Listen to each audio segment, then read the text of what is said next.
Hello and welcome to the Gary Dunn Show for September 30th, 2019. I'm your host, Gary Smith. And on today's show, as always, we're going to talk to Coach Dunn about this past weekend's opponent, the Edinboro Fighting Scots. We'll look around the PSAC West, East, and all points in between, look at the schedule, and look at this upcoming week's opponent, the IUP Crimson Hawks. But before we get to all that, Coach, can't believe it's the last day of September already. It seems like we always talk about what date it is, and it keeps going faster and faster, but September 30th, and tomorrow's October 1st. Week 5. The season is absolutely flying by right now. It feels like like I said last week, I think we just got here. Feels like we just got here a week or two ago, but week 5, and glad to be back for another week. I tell you what, it's a good thing coaches and teams are creatures of habit because, once you get into that grind, it's probably like, okay, today's Sunday, we look at film, today's Monday, first thing, and then it's an endless cycle up until hopefully December. Yeah, it's Groundhog Day. You do the same thing every Monday, every Tuesday, every Wednesday. All the way to Sunday. It's just the life of a coach right now, where you know exactly what you're doing, exactly what time every day of the week. Well, nobody really wants to hear what we're doing on Sunday through Friday. They want to hear about Saturday. And this past Saturday, using another holiday analogy, it has to be like Christmas morning or a second Christmas morning for coaches and teams because it's the first day of divisional play. So you can pretty much, if you're 0-3, 3-0, or 2-1, or 1-2, those records really don't matter because everything is still ahead of you. In this past week, the first PSAC West game was up at Edinboro. Beautiful. I don't know who you're talking to get these weather days, but beautiful Saturday afternoon and very workmanlike win. Team comes out of there with a couple score win. Yeah, anytime you can go on the road and into PSAC and get a victory, you're pleased with it. I think we've got some work to do. We've got some improvements to make off the game, but was really happy with the way our guys approached the game. They approached the trip, the things that we're constantly talking about, I think that we're getting better and we're growing at. Now obviously we wish we'd have played a little better in some phases and at some times in all 3 phases. But when you go on the road and get a win, we're not going to apologize for that. We're going to get back to work this afternoon with our guys and continue to try and stack days and have a good day today. That's our goal, is to have great meetings today, and then when we go up on the field this evening to have a great workout, and then we'll worry about tomorrow.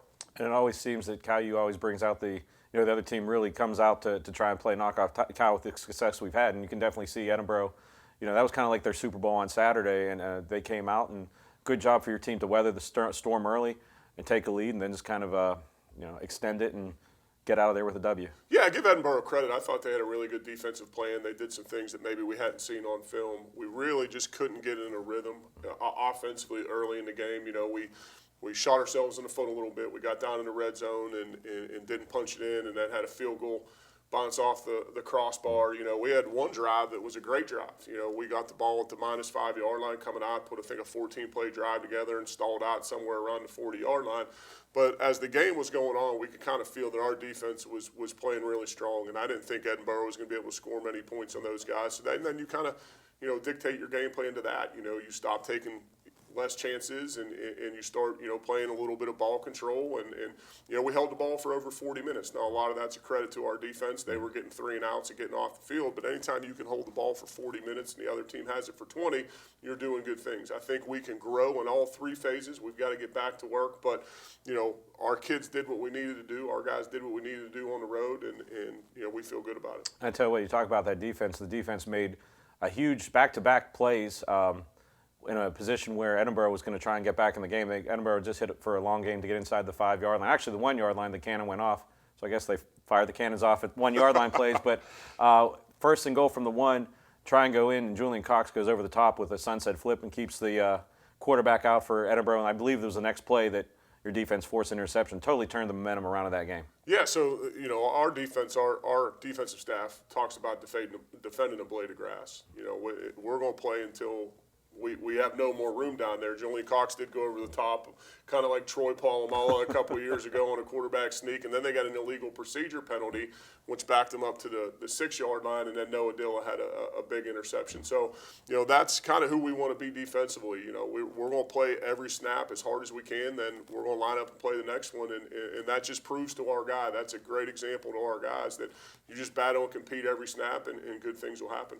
And I know, Coach, you're not a guy that looks at rankings or stats or everything, but your defense is really shutting the opposing team's rushing down, and that's got to be great to make a team one-dimensional.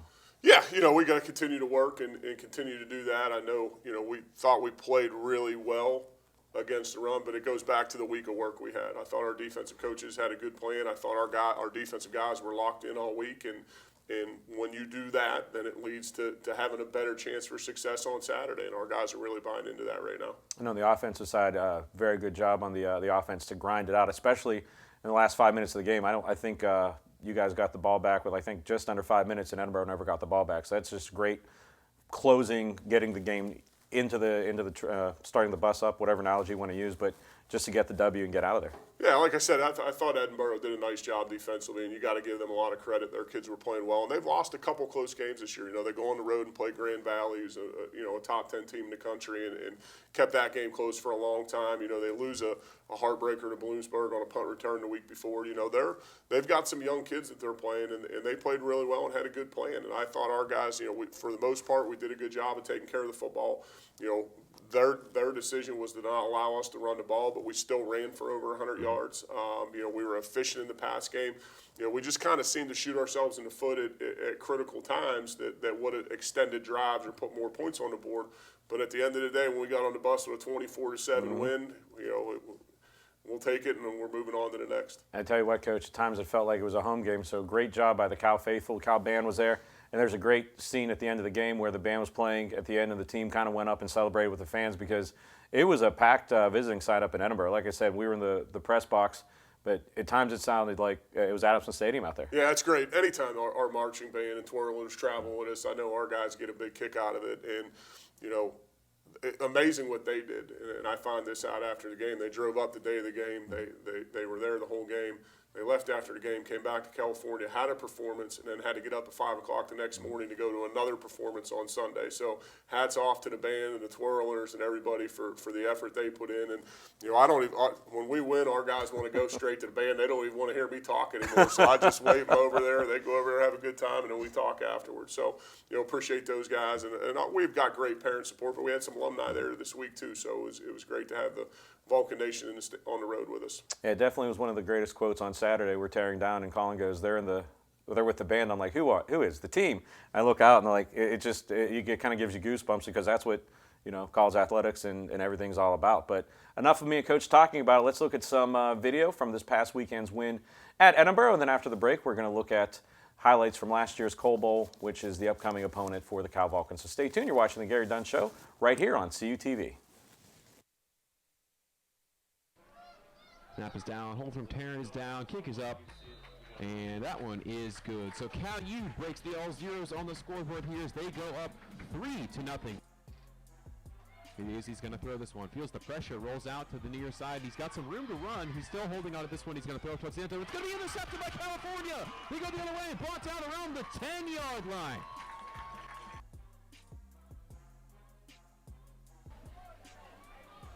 Here's Mitchell, he's throwing to the outside. He's got his man. Touchdown, Vulcans. Cam Tarrant brings it in. Mitchell's got it, dropping back to throw. Surveys, goes to the outside. No, and he throws an interception there as the man shakes off one. Continuing there, and he's brought down at around the 20. That's number 9 for the Fighting Scots, Brandon Anderson. Costelli dropping back to throw. Surveys, he's going to roll to the near side. Throws one towards the end zone, and that one is caught. Touchdown, Fighting Scots.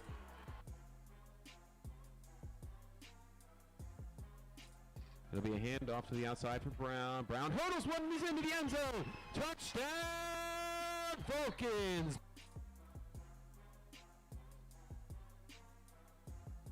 First and 10 from the Edinboro 10 here, so it's going to be pitch outside to Jackson. Jackson crosses the 10. He's going towards the end zone. Here he is, 10-5. Touchdown, Vulcans. Jaquay Jackson finds his way into the end zone.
never forget the day our landlord called and said, read your lease. No pets allowed.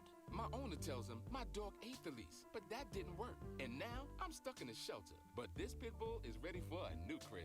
I'm loving, loyal, and play well with others. So don't be intimidated by all my muscles, because the biggest one I have is my heart. That's right, I said it.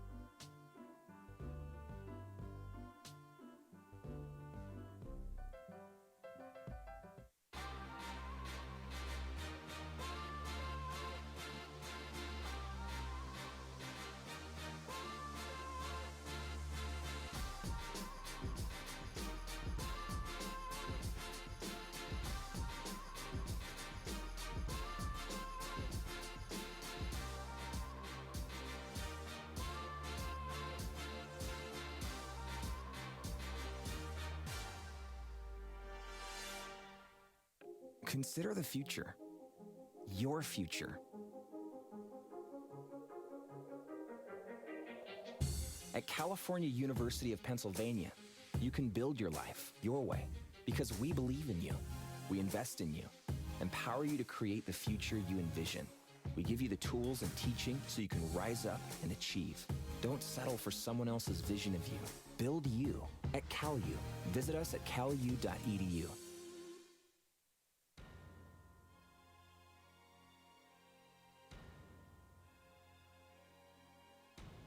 Nelson Brown gets the give yet again, right up the middle of the field, and gets into the end zone for a touchdown for the Vulcans.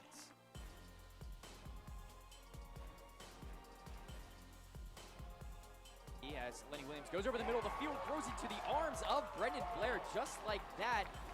As he goes across the 45-yard line, staying on his feet, stiff arms one guy, gets across the 50-yard line. Mitchell looking back to throw, going left, over to Chad Livingston, into the end zone, gets 2 feet down, and a flag on the play. Nelson Brown makes a football move right into the end zone. High steps his way untouched for another California touchdown. Gets the give over to Nelson Brown, staying on his feet, pushing forward, gets across the 5, trying to get into the end zone, and we'll see what the call is, and it's into the end zone. Marshawn Lynch, beast mode. Now an interception just like that. Lamont McFadden coming up with the interception, has open space in front of him. Adamson Stadium is his when it comes to turnovers. Marches right down the field, puts up the number 1 side.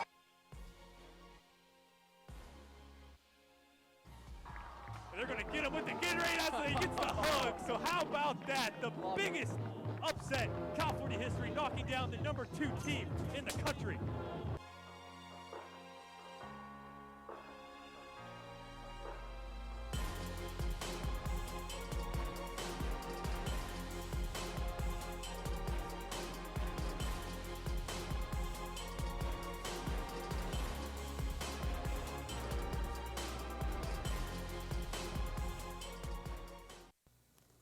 And welcome back to the Gary Dunn Show. What you just saw here, or just saw there, was probably one of the loudest times Adamson Stadium has ever been. Me and Coach were talking about it.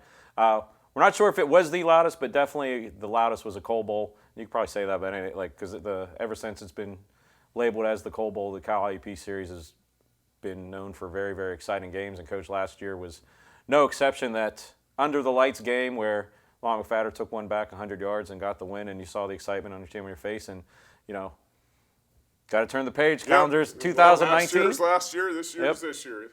But as always, we talk about IUPs coming into this season. They're playing very well, and I know you've already started watching them on film yesterday and today. But what do they bring to the game offensively? What kind of sets do they run? And I know they're dynamic. Yeah, they're playing really well right now. They're scoring, I think, 52 points a game. Rushing for, I think, 170 or so, and really probably the biggest difference this year than in the last couple of years is they're throwing the ball.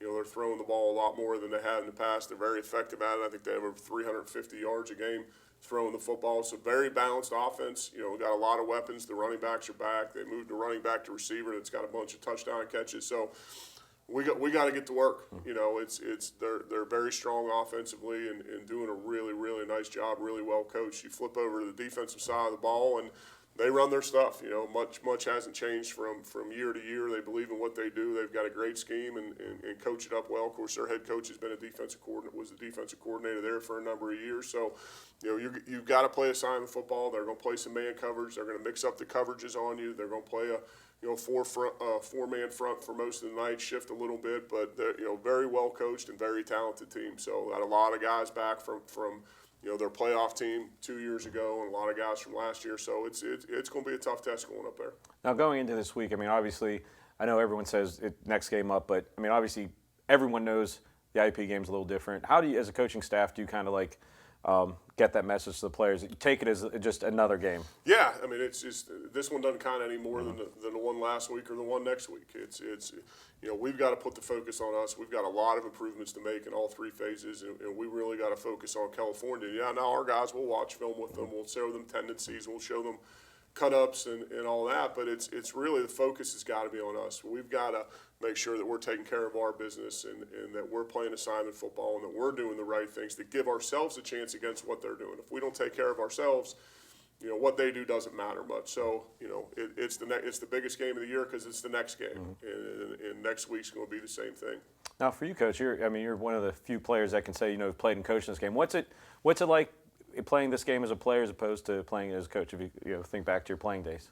Yeah, you know, it was always a fun game to play when I was here playing. You know, grew up with some of the kids that played there, and we had some battles, and, you know, you'd talk all summer, and then you'd talk on the field. So it's a nice local rivalry game where, you know, a lot of their kids went to school with our kids. I know we've got, you know, guys that had high school teammates that are playing for them, and so you know, that's what I think, and I've said for the last couple of years is great about the PSAC. You know, Division I football has got away from Pitt doesn't play West Virginia anymore, and West Virginia's in the Big 12. Where the PSAC, we've been doing this for a lot of years against each other. So I think that's nice, but it's, you know, it's the next game, so we're going to go to work and be ready for it. And that game is going to be 2 o'clock from Indiana, PA, and that's a nice about an hour and a half drive, so there's no excuse at all. Zero excuse. Zero excuse. Get in the car, get in a bus, get in a van, take a horse, ride a bike. However you can get there at IUP, 2 o'clock, cheer on the Vulcans. If you can't be there, I know that they're going to have the Vulcan Theater watch party once again from the CUTV Sports feed, and also you can watch along on YouTube, CUTV Sports 1 Live, or if you're in the car, 91.9 FM WCL. But before we put a bow on this, we got to do one last look around the PSAC, which I know is Coach's favorite part of the show with standings and rankings and all that stuff. So let's take a look at what happened this past week, the first weekend of crossover play. I see the score we talked about, Kyle. Edinboro and IUP over Mercier's 56-24. And that was a game that was close for a long period of time before IUP broke it open in the second half. Clarion goes down to 2-2, losing again at 51-35. Then Slippery Rock in Greensburg beats Seton Hill 55-14. And over in the PSAC East this past weekend, Westchester continuing on having a good start to their season. Shippensburg getting in the win column 30-15 over Bloomsburg. Kutztown and Shepherd playing their first ever PSAC divisional game. Gets a rude awakening, losing to Kutztown 27-24. Kutztown went down and scored in the last minute. Sounds familiar. and that's a heck of a first game for them for Shepherd to play in. And then East Stroudsburg having their way with Lock Haven 63-14. Now let's look at the standings after the first week. There's going to be a lot of 1-0s and 0-1s. See Cal, IUP, and Slippery Rock up top. So like I said, once again, there are numbers on the screen, and we're going to keep going on to the PSAC East. And East Stroudsburg continue their somewhat surprising start. I don't know if anybody really saw them being 4-0. Kutztown and Westchester. Really well. They beat a Division I FCS team, the NEC conference, and you know, new coach out there, got a lot of energy, a lot of confidence rolling their point. They're doing a nice job. And so after they got a couple 4-0s, and then nobody without a loss in the PSAC East. And now that's last weekend. Let's look at the upcoming schedule for this week. A little bit different of a schedule this week because you have a Thursday night game. Shepherd traveling to Lock Haven. They kick off at 6 o'clock Thursday. And then the Coal Bowl 2 o'clock on Tuesday, 2 o'clock on Saturday. And then a couple noon games, 12:05 game 1 and 2. So by 2 o'clock Saturday, every game of the PSAC will have kicked off. And there's some, other than the Cal IUP game, there's some good games. The local Edinboro Gannon game, Sleepy Rock Mercer. So Yeah, Slippery Rock, Mercyhurst. You know, Mercyhurst played really well for a half there against Indiana, and then Indiana kind of rolled away with it. But Mercyhurst is a tough place to play.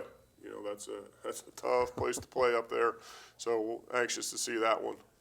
and that's the schedule this week. So make sure you obviously tune in to the Cal IUP game Saturday. But the way the internet is, you can keep up on all the scores throughout the PSAC. And Coach and I were just talking about it. It's one heck of a conference if you're a football fan, because you got the local rivalries, you got players that play together growing up, and got fan bases that are within an hour and a half, 2 hours sometime. And Coach, any last thoughts to try and get a Vulcan Nation, we need you this week up in Indiana. Going to be a big one because it's the next one. But I just saw down in there's a fan bus, a student fan bus going for free if students will sign up. I know the marching band's planning to go. I believe the cheerleaders are going. We'll have a bunch of alumni up there. So we need your help. Come on, join us on the road for a nice day at 2:00 at IUP. Yeah, and definitely, Coach, you were saying bring them there, but just as a fan and someone that works the games, you get a little different feel, even for us, that if you have a good Cal presence, especially like I said, went Friday or Saturday, with the red and black in the stands at Edinboro, that makes a huge difference. You just kind of feel like pumped and energized, and it's a lot closer trip. Early weather reports looks like it's going to be another beautiful autumn afternoon in Western Pennsylvania. So, like I said, come out 2:00, take the fan bus, go to the info desk as soon as you see this, either on TV or online, and come out and root on the Vulcans. And of course, if you can't, for some reason you can't, you're out of the country, you can follow along on CTV Sports 1. We actually had a couple people chime in on the message board we had a couple people from Dallas, San Francisco, and Florida. So the Vulcan Nation really is truly becoming a Vulcan Nation. So everyone's. I know I had a guy from California I talked to this week, and then a guy down in Atlanta, and a guy in New York. So we've got some states covered. And folks tuning in to CUTV to catch the action, which is awesome. And if you chime in on the chat, Colin will converse with you during the game. So plenty of ways to keep track and be involved in Vulcan football. If not, CUTV Sports 1 on YouTube, 91.9 FM, or also keep track on calvulcans.com. Matt Kiefer, Alex King, and his staff, or their staff, do a great job. So, Coach, we'll see you Saturday afternoon in Indiana, PA. Looking forward to it. So for Coach Dunn, I'm Gary Smith. You're watching The Gary Dunn Show right here on CUTV.